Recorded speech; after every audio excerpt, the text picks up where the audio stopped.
자, 이번에는 수능 완성 2강 글의 요지 3번 문제 들어가도록 하겠습니다. 자, appreciate 하면은 이해하다, 감상하다, 평가하다 이런 의미가 있겠죠. 자, 산업화의 장기적인 이득을 이해하기 위해서는 사람들은 cruelty, 잔혹함이잖아요. 이 산업화가 주는 잔혹함을 받아들일 필요는 없대요. 즉 뭐냐면 이익을 평가하기 위해서는 이 산업화의 어떤 정반대편에 있는 거죠. 장점의 반대편에 있는 단점, 산업화의 어떤 잔혹함이라고 하는 것들을 받아들일 필요는 없습니다 라고 일단 시작하고 있습니다. 사람들은 상상할 수 있어요. 얼터네이티브 히스토리 하면은 대안 역사라고 하죠. 아예 다른 역사를 의미하는 거예요. 산업혁명의 대안 역사, 다른 역사를 상상해 보자. 기존의 산업혁명 말고 그렇지 않았으면 벌어지게 된 산업혁명에 대해서 상상해 보자라는 거예요. 자, 그렇다면 이 산업혁명에 대한 역사가 뭔가 봤더니만 이렇게 가고 있습니다. 이 산업혁명에 대한 역사 속에서 현대의 어떤 감성이라고 하는 게 더 일찍 적용이 돼요. 이 산업혁명이라고 하는 건 일단 기본적으로 경제성장을 기반으로 하기 때문에 지금 우리 시대가 안고 있는 뭐 인권보호라던가 노동자의 어떤 권익보호 이런 게 없겠죠. 근데 이런 거로 대표되는 현대적인 감성을 일찍 적용했더라면이라고 가정하고 있는 거예요. 그리고 공장은 운영이 돼요. 누구 없이 운영이 되느냐? 아이들 없이 운영이 되고요. 더 나은 작업 환경을 갖춘 채 운영이 됩니다. 누구들을 위해서? 어른들을 위해서. 즉 옛날 산업혁명 같은 경우에는 아이들의 인건비가 굉장히 싸잖아요. 굉장히 쌌기 때문에 이 아이들의 어떤 희생으로 굴러간 점이 있거든요. 그 노동자의 어떤 작업 환경이라고 하는 것도 그렇게 큰 고려 대상이 되지 않았습니다. 근데 이런 것도 다 지켜진 거예요.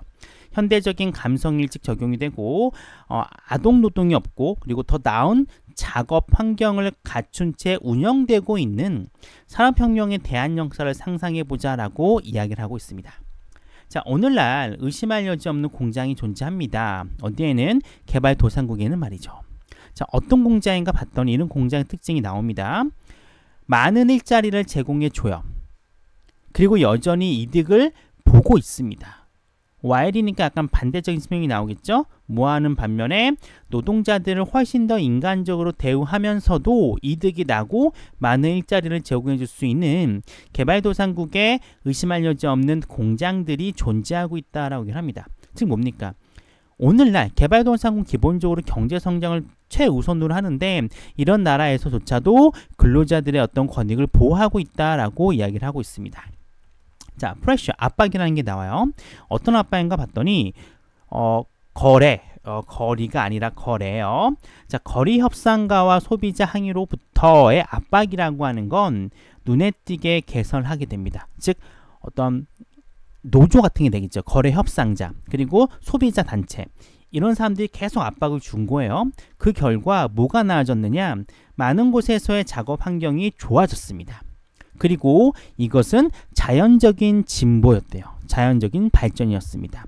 모함에 따라 이루어지는 자연적인 발전이었나 봤더니 나라들이 점점 부유해지고 그리고 훨씬 더 전 세계적인 공동체로 통합됨에 따라 발생되는 자연적인 진보였다라고 얘기를 해요. 즉, 이 산업혁명이라는 것도 시간에 따라 흘러가면은 결국에는 좋은 쪽으로 진행이 되더라라고 이야기를 하고 있습니다. 자, 진보라고 하고 있는 거는 이 발전이라고 하고 있는 거는 구성되어 있지 않대요. 뭐로 구성되어 있지 않느냐? 모든 변화를 받아들이는 거로는 구성되어 있지 않대요. 뭐로써? 나눌 수 없는 패키지의 부분으로서 모든 변화를 받아들이는 거로는 구성되어 있지 않습니다.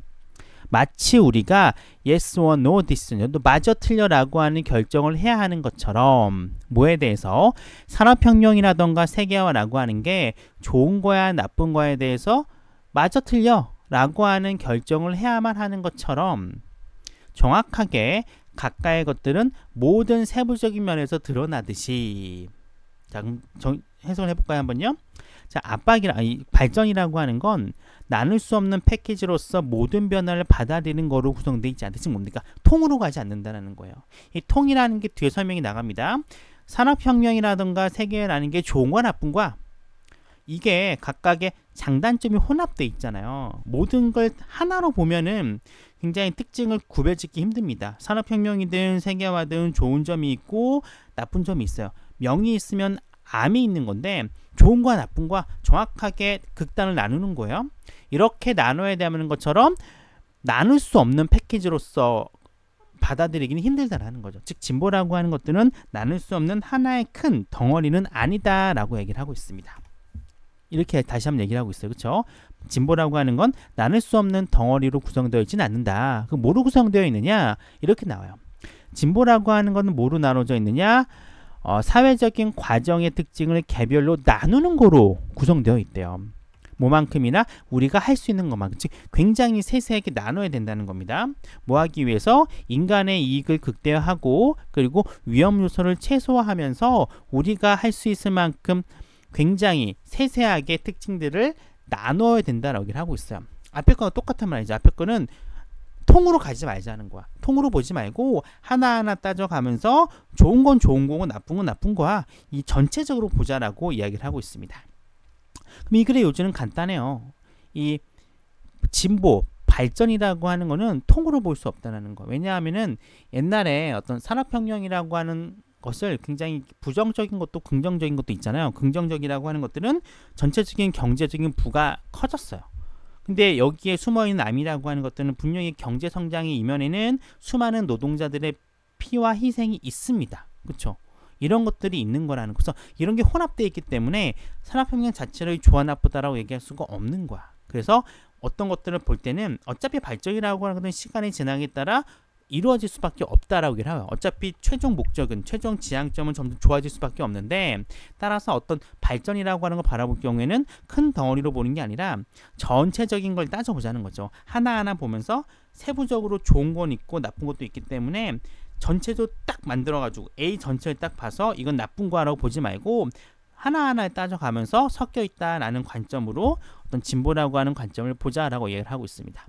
자, 요지예요. 1번. 사회 전체의 이익은 각 구성원의 이익에 영향을 미친다? 이건 아니죠. 인간의 이익보다는 인권 보장에 초점을 둘 때 진보가 이루어진다? 아니, 이렇게 통으로 보지 말라 그랬어요. 그렇죠? 오늘날의 시대상을 반영하여 역사적 사실을 재평할 필요가 있다? 역사적 재평가 아닙니다. 오늘날의 시대상을 반영할 필요가 없겠죠. 왜냐하면 오늘날의 관점으로 보면 나쁠 수도 있으니까. 4번. 세계화는 근로자에 대한 처우 개선에 긍정적인 역할을 할 수 있다? 언급은 됐지만 여기 메인 포인트는 아니었어요. 진보 발전을 이해하기 위해서는 변화의 각 요소를 나누어 보는 것이 필요하다. 즉 나누어 보자라는 게 필자의 주장이기 때문에 5번이 정답이 됩니다. 주제는 간단해요. 진보라고 하는 것은요, 사회적 과정의 개별화라고 하는 관점으로 봐야 된다라고 얘기를 하고 있습니다. 전체적으로 일단 글의 내용 자체는 괜찮아요. 어떤 사회적인 사회과학을 다룬 글이기 때문에 나쁘진 않습니다. 그리고 중간중간 어휘 추론도 보이고요. 맨 마지막 부분 핵심어 있죠. 사회적인 어떤 과정이라고 하는 특징을요, 나눠서 보자, 언번들링한 상태로 보자라고 하는 내용이 나오기 때문에 이 부분은 충분히 빈칸 넣기로 출제가 될 만한 포인트라는 것도 기억을 해주셨으면 좋겠습니다.